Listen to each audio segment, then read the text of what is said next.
Am I the a-hole stories? Am I the a-hole for allowing my wife to be publicly humiliated? I love my wife, she is the best thing that ever happened to me. She is also not a super nice person, and can be something of a bully. Her son got married recently and she hates the bride, no actual reason, just hates her. She kept joking about wearing white to the wedding, and the poor bride, who doesn't know her very well, thought she was just joking. She wasn't. She wore a floor-length white lace gown to the wedding, just to be a witch. I told my wife that this was a terrible idea, and that she was making herself look crazy, but she would not be reasoned with. When the bride saw her, she teared up a little. This is after a lot of bad blood between them. During the reception, my stepson bribed his wife's nephews. One distracted my wife. She loves kids, so got up to play with him, and the other one put the chocolate frosting off of a cupcake on her seat. Honestly, I didn't say anything, because I told her ahead of time that she was going to deserve whatever she got. She didn't notice for hours until my stepson said something before he left. Somehow, she isn't mad at him, isn't mad at the kids, but is furious with me and says that I should have told her, and I am supposed to be on her side. I thought this drama was over, but my stepson posted a picture of his wife on social media this morning, and the crap-looking stain is pretty clear in the background, so my wife is mad at me again. Now for the top comments. Dude. Like another user commented, you should absolutely not have enabled this behavior in your wife by going to the wedding with her at all. What she did doesn't just make her look crazy, it's something that a lot of people would cut contact with a parent over and be justified in doing so. The woman needs therapy, and it sounds like you do too. Not the a-hole for letting her dress get frosting on it. But you're the a-hole for not actually standing up to her at all, and leaving the responsibility on literal children to put a grown woman in her place. Like Jesus Christ, man, you say the bride almost started crying at her own wedding as a freaking throwaway line. Where is your empathy and compassion? You stop standing by your partner when they do bad stuff like ruining someone's wedding day for no freaking reason. Where's your empathy and compassion? If he had empathy and compassion, he wouldn't be married to someone like that. I noticed in another comment he says he's an a-hole too, which is part of why he fell for her. Just he who is proud of being a bad person.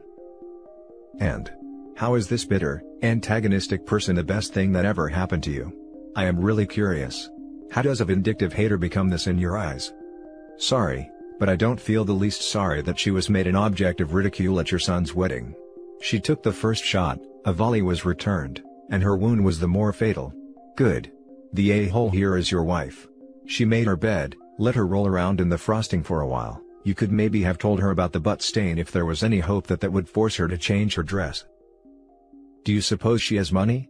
Somehow, I feel like it is likely part of how great OP thinks she is.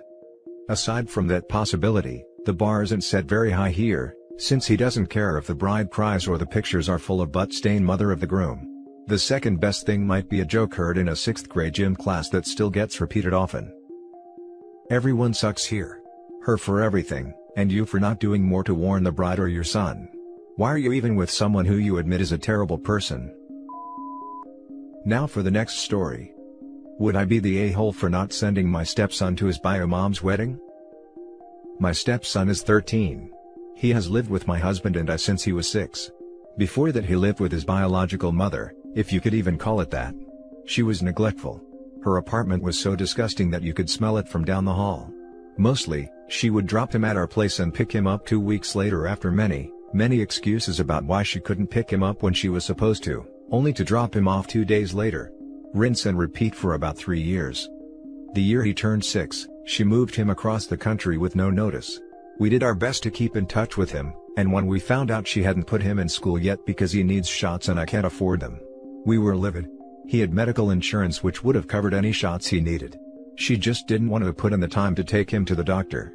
My husband hounded her until she decided to send him back to live with us full time. She moved him away in July. He was back with us and in school by November of the same year. We have had him ever since. This woman has had nearly zero communication with him since then. There was one spring break that she had him come visit, and one phone call a few months after that, and both of those were when he was 6. He has not talked to her since then.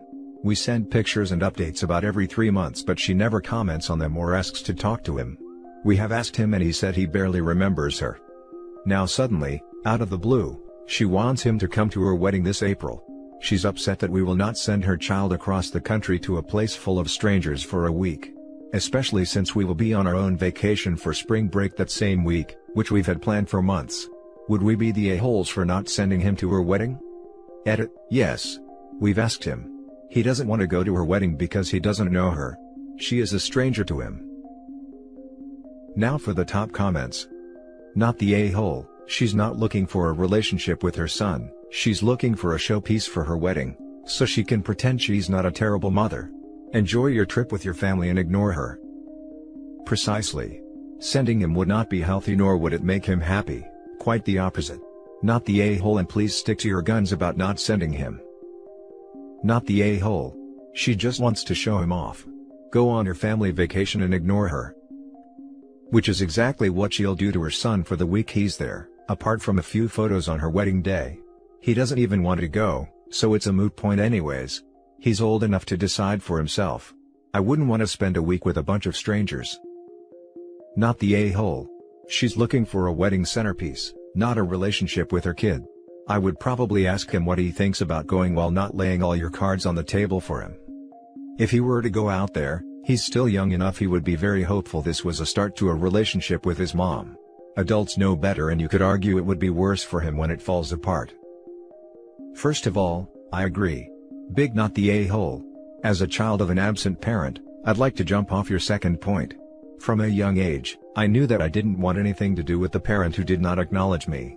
It's a sentiment that I have shared with every other person I've known in the same situation. I think it's a bit of a misconception that kids are eager for the love of a parent they don't remember. In addition, I am grateful every day that no one was pressured into a relationship with me, and I'm so grateful that I was kept away from that part of my biological family until I was old enough to set my own terms for the relationship. It won't work for everyone, but I think sending this kid to be alone with his mother, whatever the circumstances, would be a scary prospect. Considering she has been neglectful in the past just makes it all the more risky for his emotional and physical health. Next story is titled, Am I the a-hole for forcing a reunion between my fiancée and her family? My fiancée, female 22, and I, male 24, have been together for years. We got engaged after we found out that we were expecting a baby boy. My fiancée isn't on good terms with her family, especially her mom. I should mention that at 17, my fiancée was pregnant, but her mom and everybody in the family wasn't approving of her having it. They kept pressuring her to have a termination, then give up the baby for adoption. My fiancée ended up having a stillbirth. A few months later, she moved out of the house, and that's when we met. She cut contact with her family and her mom. No one came to our engagement party because my fiancée didn't allow them, although they tried to make amends. She didn't let them visit after we had our baby, and despite the texts she received from them, she refused to let them see the baby. I tried to talk to her and see what's going on. She said that she fears they'll force her to give up her baby, but that's not true. We're a family now, and she's an adult and a responsible mother. Circumstances are different.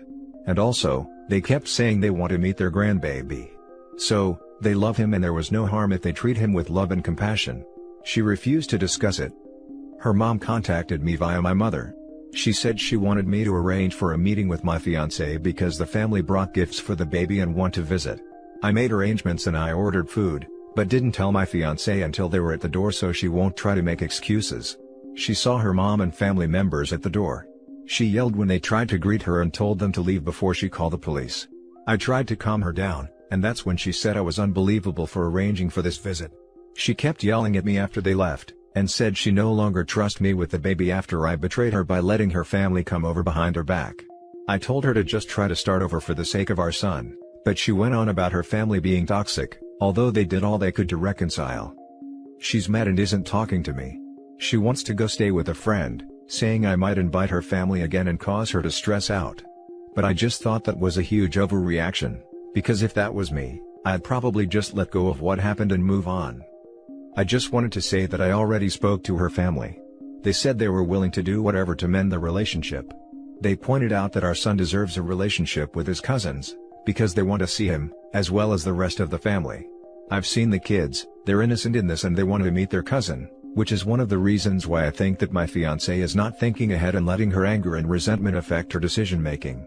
I suggested therapy, but still won't accept it. You're the a-hole. Holy crap, what a massive betrayal. Check yourself immediately and stop second-guessing your girlfriend's legitimate and founded belief that her family doesn't wish her well. Totally. It is quite possible that OP's girlfriend feels that her family's stressing her out had something to do with her first child's stillbirth. At the very least, she felt emotionally abused by them. OP, you're the a-hole if you think it is anyone's choice but hers, whether or not she ever wants contact with them again, or to allow them to have contact with her and your child. You need to apologize to her ASAP, and tell her what a freaking idiot you've been, tell everyone else to back the hell off, and check your happy family privilege at the door. You're the a-hole. You betrayed your partner and have broken her trust. I do not have contact with my mother or her family due to their actions. If I was her, I would be ending the relationship with you, as you've proven yourself to not be on her side. OP's fiancé is only 22. She has lots of time to find a partner that legitimately cares for her and puts her needs ahead of his wants. I hope someone in her life is reminding her that at 22 you have so much time, there's no need to anchor yourself to an a-hole. Wow, dude, you're the a-hole. Just because you think you would react a certain way, does not entitle you to demand your fiancé react the same way, much less trap her in a situation where she is forced to react at all. This goes double for a situation where you physically are incapable of enduring the same set of circumstances. You do in fact need to earn back trust here, if you even can. Now for the last story. Am I the a-hole for kicking my friend out of my house after what she did? My, male 36, wife passed away 2 years ago. I have an 11-year-old son named Sean. I'm doing okay with money, I have a stable income and support system. I also have a friend named Kate and we've been together since we were kids. She's like a sister to me, although she tends to boss me around. She's introduced me to her female friends hoping that I'll settle down again. I told her I have other priorities and I'm required to focus on Sean and his health. He's diabetes. Kate thinks there's something wrong with me, but not everyone's circumstance is the same. I started noticing a pattern in her behavior after she introduced me to a friend of hers. She'd tell me to leave Sean at home when we hang out and meet her friends. She'd tell me to take down any pictures that have my son and wife in it, because ladies will assume that I'm a single dad or still married, and that would limit my chances in dating. I told her to knock it off. And she said that she was just looking out for my social life, saying I'm ruining it and exhausting myself. I stopped talking to her for days. Then I decided to let it go. She's been insisting on bringing her friend to visit me with other friends. I agreed to have them as guests. Kate suggested I take Sean to stay with a relative since it'll be adult dinner, but I refused. He was comfortable in his home and didn't want to go. Kate was at my place before her friends arrived. I checked on Sean and told him to tell me if he needed anything before he went to sleep. At 12:30 while I was sitting and just starting to chat with Kate's friend while Kate kept blinking at me with a smirk on her face, I got a text message from Sean telling me he wanted to use the bathroom, but the door handle was stuck and he couldn't open the door. I went upstairs to check and Kate followed me. I found that the door was actually locked. I was confused. I asked Sean, and he said he didn't lock it. I started looking for the key. That's when Kate quietly handed it to me saying she took it. I was stunned. I opened the door for Sean and I asked her why she locked the door. She said that lied to her friend about me not having kids and didn't want her to see Sean. She said it was no big deal since he was sleeping, but I was furious. I started yelling at her as she kept shushing me. Everyone started leaving after I yelled at Kate, and cussed her out for doing this. She blew up after her friend left, and said I was an idiot because most people don't mention kids until after months into dating. And that I didn't deserve her help to move on when she thought I was a decent sane person. I called her stupid and told her to get out of my house. She told me to wallow in my misery and left. Then her friends kept blaming me for making a scene and treating Kate like that, especially since she cooked dinner and helped a lot. Now for the comments. What the actual hell? Not the a-hole, and you won't find anyone saying otherwise. Who locks a kid inside a room? And behind their parents' back too? You need to cut off Kate completely. She doesn't understand, no, wants you to pretend your son doesn't exist and is spewing off lies about dating etiquette. You absolutely need to disclose if you have children or not from the beginning. She told me to wallow in my misery and left. No friend says that. She's the miserable one. Focus on yourself and your kid and do whatever is best and comfortable for both of you. Not the a-hole. The fact that a friend locked your son in his room cause they lied about you having a son, is straight BS. That's not a friend, and obviously you aren't the kind of person to hide your son, for any reason at all. That just proves how selfish and inconsiderate that friend is. Once you're ready to date, you will. And when you do, it'll be with someone worth you and your son. Point blank period. Not the a-hole. She basically wanted you to pull a bait and switch on any prospective partners, and we all know that's an a-hole thing to do. These girls are supposed to be friends of hers too, lol. I can't imagine how that worked out in her head. Not the a-hole. I'm sorry for your loss. What Kate did is inexcusable. She literally locked your child in their room in their own home in a bid for control. Absolutely not. You need to burn the whole damn apron, not just cut the strings. What if there had been a fire? Cut Kate out of your life for good. Endangering your child's welfare is not a way to help you or move on from your wife's untimely passing. I just reread, the child is diabetic by the way. Like, what? And that's it for this video guys. If you have thoughts to share, leave a comment below. Don't forget to hit like and subscribe if you like this content. I'll catch you in the next one. Good day everyone.